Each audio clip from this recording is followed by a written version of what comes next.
Hey guys, it's your girl Julia, back with another video to help you get started on your work today. Madeline, that was for you. Okay, so you're going to be picking up where you left off last time. And on your Google Slides, last time, you all described the text you're working with. So if someone was to ask you, what was Kuyamaka about? You would give them a very brief description. Some of you need to go back, add another sentence or two. All of y'all need to go back. Well, not everybody. Most folks need to go back and add some pictures. You also want to do that for your thesis statement. Again, remember the thesis is a template. You're just plugging in your information.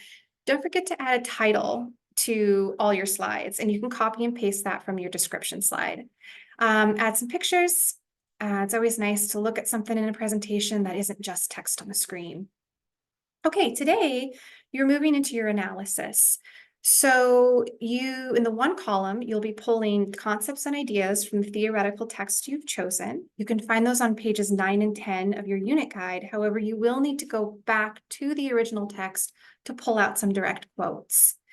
And then on the second column, you will be providing text evidence, examples of how the concept or idea from the theoretical text you've chosen is illustrated in the text you're analyzing. So I have in the one column quotes from Ortiz, and in the second column quotes from the Cuyamaca poem by Gloria Anzaldúa that connect with the concept or idea. So your goal is to complete this today. For those of you who are working with a recording, whether it be a short film like Bidabin or one of the Temwick stories, you do need to include some timestamps. Well, especially with Bidabin, because it doesn't have any dialogue. So you definitely would want to include timestamps from that. With the Temwick stories, you can pull out direct quotes. And I've seen some folks who are working with Constellation, for example, and I've noticed that you've already brought in some direct quotes. So that's awesome. Nice job. So you'll have to revisit, your text a couple times. Then I want you all to move on to the literary element storytelling technique. So this asks you to choose a specific literary element or storytelling technique, and provide some examples of how you see that happening within the text you're analyzing. So for example, some of you are listening to or watching somebody tell a story. And so a storytelling technique would be oral storytelling. So I'm thinking here like Malia, the rabbit one you're working on, the Temwick stories, right? So oral storytelling could be the technique that you focus on. And then what do you notice about oral storytelling that's bringing the story to life? And then you would pull out examples. I went with simile, which is a very specific literary element. Other literary elements include metaphor, hyperbole. Hyperbole is extreme exaggeration. There's alliteration, assonance. I'm trying to think of some others off the top of my head. Don't need to. You know why? Because what I've given y'all in Moodle, if I can find Moodle, where did it go? Oh no. No, it's here.